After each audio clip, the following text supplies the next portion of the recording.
Usmani, and this is Fulbright Women Podcast Season 2. We're excited to bring to you 20 new brilliant women who are pushing the boundaries in their fields and lives and serving as inspirations to so many around them. Joining us today is Sobia Maqbool. Sobia did her master's in public administration from Harvard Kennedy School in 2017 and returned to Pakistan to work in the development sector. Soon after, she decided to pursue another passion of hers and set up a travel startup by the name of Route 16. Hi Sobia, how are you? I'm good, how are you? I'm very well. Well, thank you for finding time for this podcast today. Oh, absolutely. Perfect. Let's just dive right into it. My very first question to you, Sobia, would be, how did you get into the development sector? That's an interesting question. I worked in the financial sector for a good 12 years before I went on my Fulbright journey.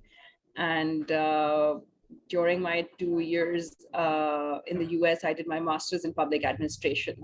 So when I came back, I wanted to work for the good of the country. And I feel very passionate about financial inclusion and education.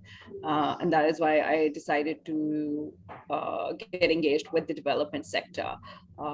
I think there's a lot of grassroots impact that you can actually create because there's so many problems to solve in Pakistan.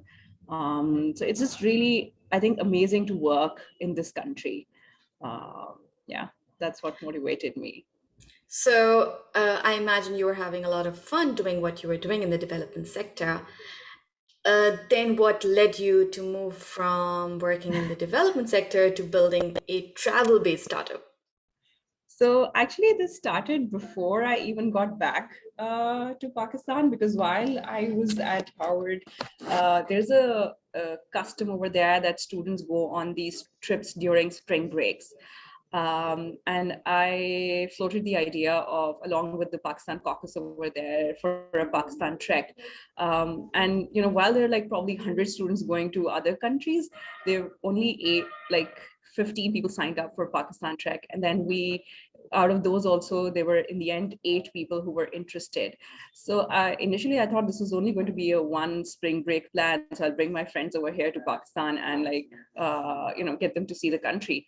But the impact was so huge, and that we decided, that me and my partner, Nanafat, that we will continue doing this. So initially this remained as a side hustle. I was working and doing this on the sidelines. But again, like I said, the impact was so huge. And, when you live outside, you realize that you become sort of an ambassador of the country, and you're able to create that impact. People, when people see you, your persona sort of signifies what kind of country you represent. And so we thought that we'll continue doing this. So I set up a company by the name of Route 16 and thought that I'll do this more on a full-time basis. That's interesting. Can you talk a little bit more about that impact that you're talking about, that very first experience that you had? So about the impact, I'll give you a specific example. When we, in one of the first treks I had a friend from my cohort, and his girlfriend was very apprehensive about him coming to Pakistan. And she thought he'll just go there and blow up, and something really, really terrible is going to happen. And at the end of the first day, when we sat down for a debriefing, he was like, if I were to go back today and not spend the rest of the 6 days in Pakistan, I would feel that my money has been well spent. And then he said that I would want to bring my girlfriend when I marry him for a honeymoon over here. And a lot of people have actually been back to the country as well.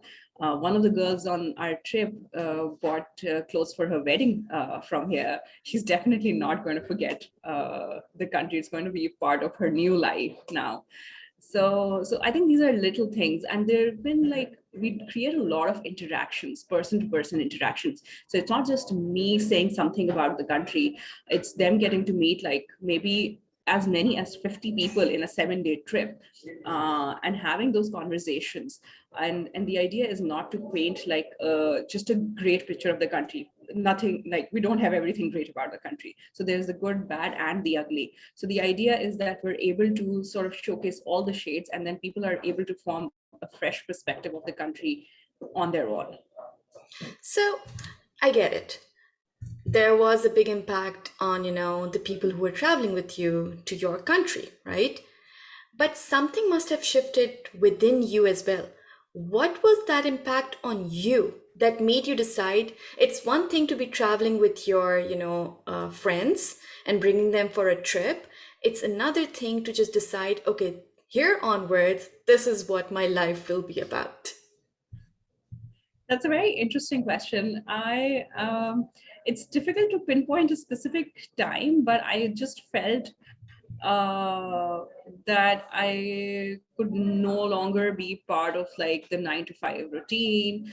I love exploring outdoors, and this is not something that I knew about myself at all before that. I was happily living in Karachi, away from the high mountains. Although my partner is like really passionate about the mountains, and he's almost 65, and he's been traveling to the mountains since the age of 16. So and he also left his job to do this.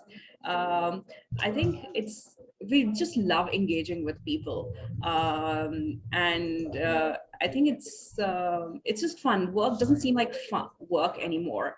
I do like sort of cater to my interests on the financial inclusion side also. So I've recently, for instance, started a project with Uran, which is a fintech working for specifically for financial inclusion of women.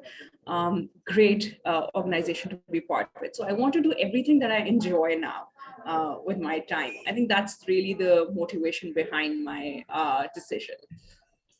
Interesting. That is something that I wanted to talk to you about next. Is it like I understand you, also do, like you said, you try to, engage with your, the financial, profession as well. But primarily, I'm talking about this, that is it easy to shift careers like that from, something that you were getting academically trained in and going into something that is completely different from that, right? Sometimes when you're like a very good student, there's certain like unsaid and said pressures on us socially, culturally, even from family, right? And certain pressures we put on our own self. So, what is that experience like for you? Was it easy? I think the greatest pressure probably comes from within yourself, because I think all of us are driven and want to do more and more. And to a lot of people in my circles, it seems as if I'm just having fun all the time.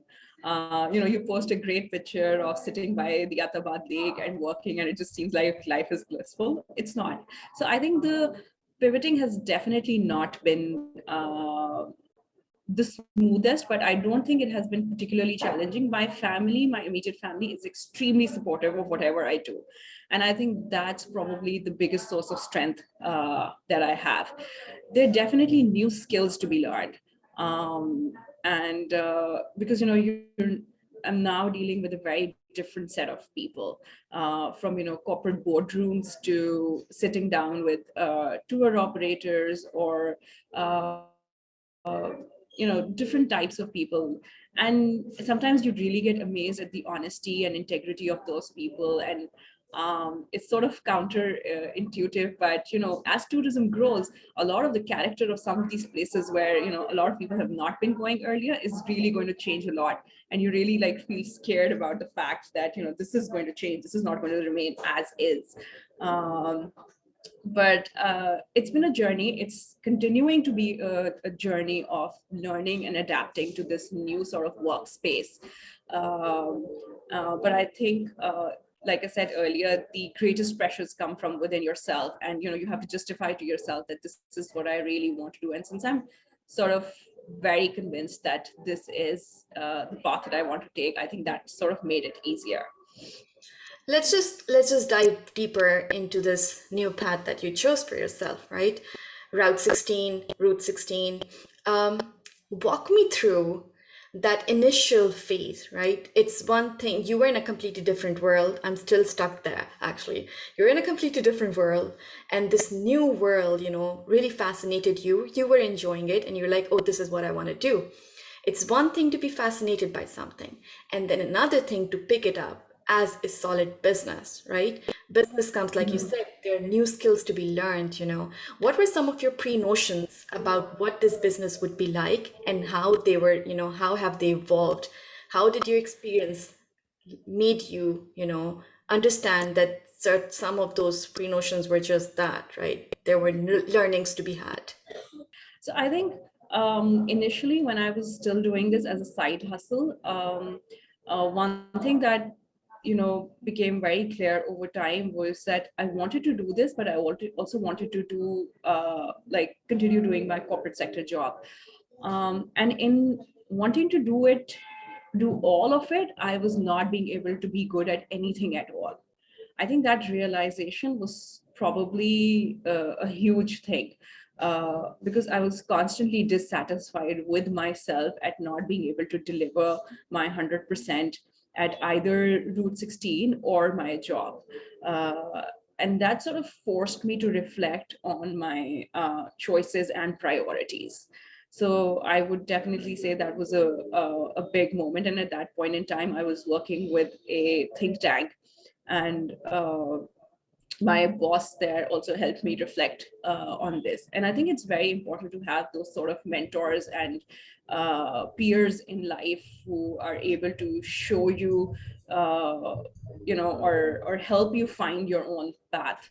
I think secondly, I would say my partner's motivation is something that motivated me considerably in doing what I'm doing, because we just enjoy doing this together. I'm not sure if I had gone down this path if I did not have Nan on this journey with me, because he has a great love for the mountains, and I think I have found my love for the mountains through him. Um, we've actually, when we started out with this, I'm not sure if we really had a profit motive in mind. And that's not something I would recommend to others, because, whatever sort of setup you get into, it has to be a long-term sustainable thing. But now that we've like started doing this full time, there is more focus on how do we build a sustainable organization that is able to, provide sustainable livelihoods to other people as well. um, and last 2 years have definitely not been easy for the tourism sector. I mean, we were basically catering to people coming in from abroad, and international travel just came to a halt. So that again sort of forced us to rethink in terms of what we wanted to do, and instead of sector, so that we sort of open up a different line of revenue for us. So now it's going forward in a more structured manner, and something that is, we want to think about how we can cross subsidize some of our business lines, but how can we also like make money and create a positive bottom line, not just for ourselves but also the communities that we engage with. Great. So I think it's going to be a good idea if you could expand on the service, the basic service that Route 16 offers. And because you just mentioned, primarily you were catering to foreigners coming into the country, right? If you could just expand onto the service of Route 16 so that we all understand clearly what it's about. So our flagship product is called Pakistan Trek. And what we do within that product is that we invite students from the world's top universities to visit Pakistan. And you may question as to why students, because we believe that these are tomorrow's change leaders. So we're able to help them develop a better perspective of the country. We believe that when they sit at a decision table in their future careers, and somebody talks about Pakistan being a terrorist country or something negative, they will have their own perspective to bring to the table because they would have been to the country. So that's our primary target market. And what we do within Pakistan Trek is that it's typically a 7 to 8 days trip. Students go around doing sightseeing, but we also get them to engage with policymakers. So, past Trek participants have met the likes of the Prime Minister or the Army Chief, or development sector personnel, activists, people like Bilkis Eidi, people who are really, doing great work at the grassroots level. So by the end of like those 7 to 8 days, people are able to form their own opinions about the country's issues. Other than that, we're also now opening up. We believe that the non-resident Pakistanis is a huge segment, because a lot of people, when they move out of the country and when they come back, it's usually for weddings or family get-togethers. So they only get to see a really limited part of the country. And we have a lot of second and generation Pakistanis now who are getting disconnected with the country. And as you may imagine, remittances is a huge part of our foreign income. And we want those people to remain connected with the country. So we want to bring them back, get them to engage with organizations over here, do internships, so that they understand where their roots come from. And then, of course, there are adventure travelers. I would particularly want to cater to a lot of single women who are coming into the country. You'd be surprised as to how many women are just traveling on their own to Pakistan and looking for adventure. We're also doing a lot of customized trips now for locals as well. So that's where the pivoting came during COVID time. Yeah. So how many cities have you covered in your trips as your service? We travel across the length. So really, as such, there is no limitation in terms of where we can take our clients to. Generally, typically in the mountains, we cover one destination. It could be Hunza, Skardu, Chitral, Shogran, anywhere that the time and space allows. And within cities, obviously there are the key cities like Lahore, Karachi, Islamabad, but you could also move out to the outskirts, go to Kasur and other places. I think our basic criteria is that we should have visited the city ourselves first before we take anybody over there, because we would like to vet everything ourselves first and then take anybody over there, so that we know what is the experience that we're promising to others, rather than go completely blinded.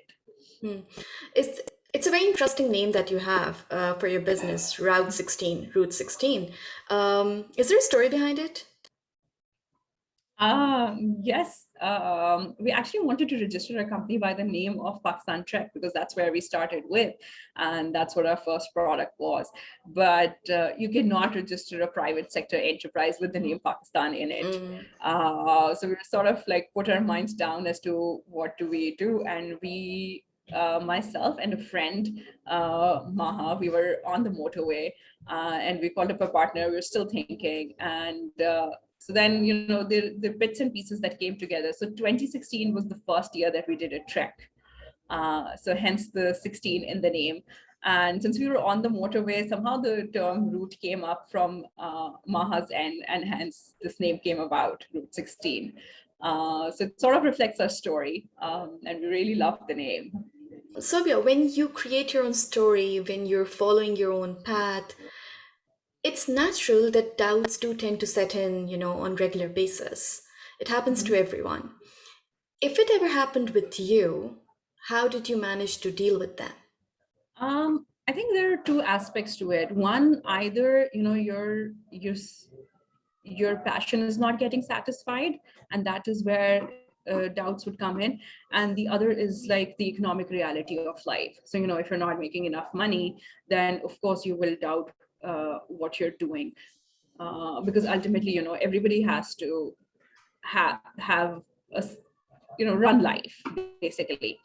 And I think on both those ends, I have been pretty fortunate.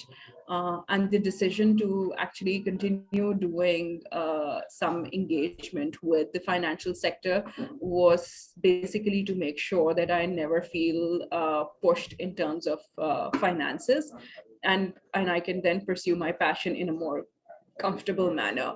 Otherwise, entrepreneurs also often becomes short-sighted because financial pressures are real. And so far, whatever investment we've made into our businesses, like I said, we've expanded into hospitality. It's coming through our own sources because we want to create enough value before we bring in external investors. So I think those two things have been really important. I think the most probably, if any doubts would have come in, we sort of fight it out. Me and my partner do that quite a bit. And I think having the right sort of team is probably really helpful and key in doing whatever you're doing.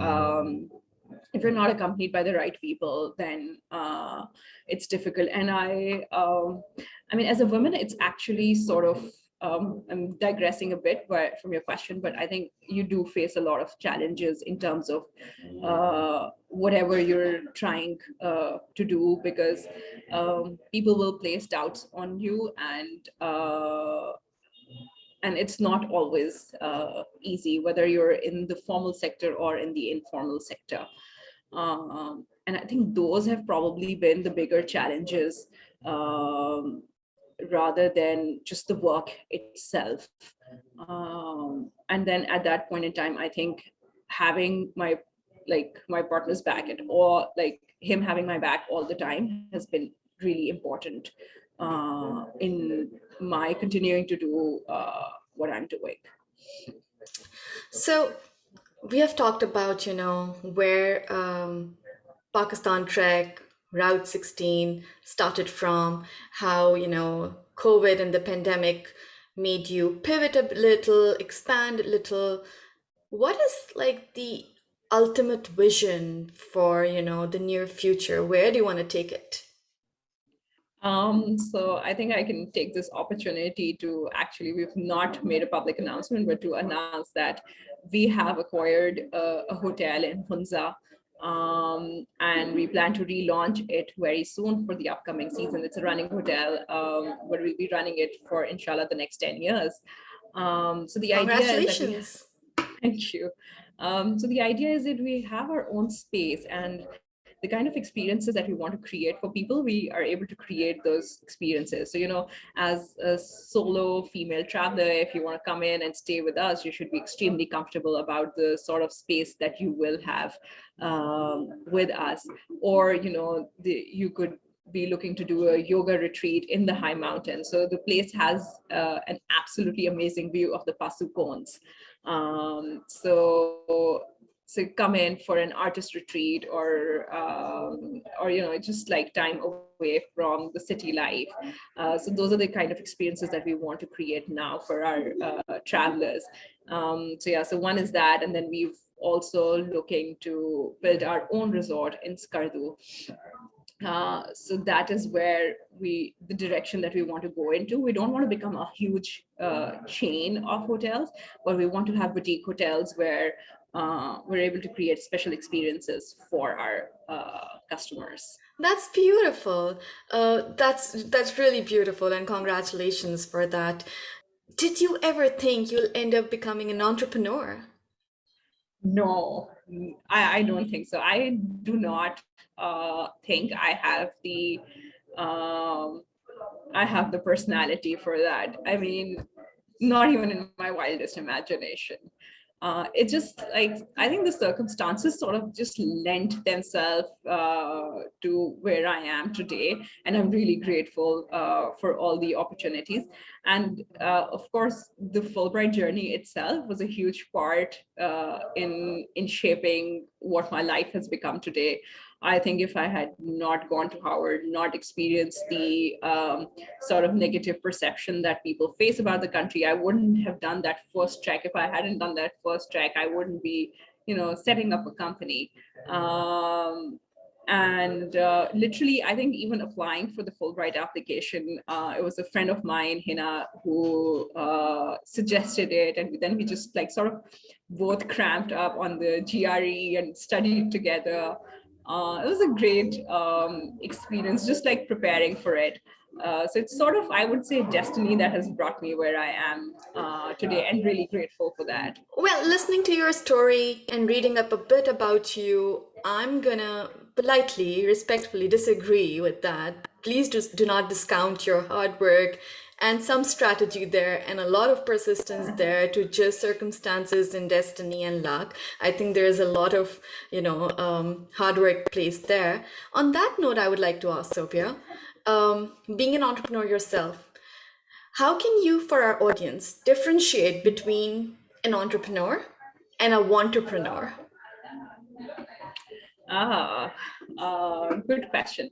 I think having clarity about what you're doing and what is the problem that you're trying to solve is probably very important. And if you're able to tie up your passion with it, then great, because like I said, then work doesn't seem like work. But there must be a problem that you're looking to solve and a need that you're looking to address in the market, which then sort of allows you to build a product which will have a marketplace for itself. So I think that is probably the key.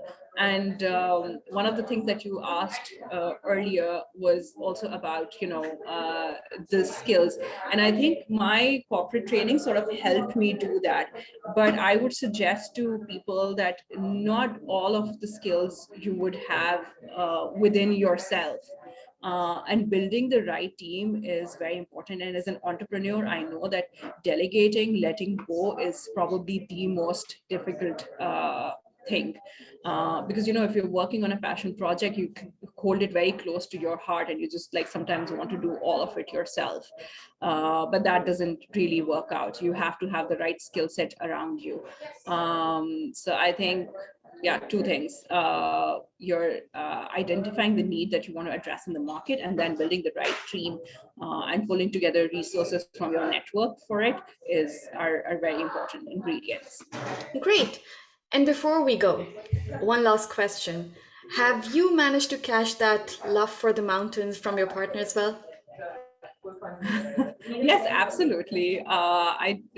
But I think the real test of time would be when I have to move into the mountains for now considerably longer periods. So it's the proof lies in the pudding. I'll see if I'm able to survive living there for extended time periods.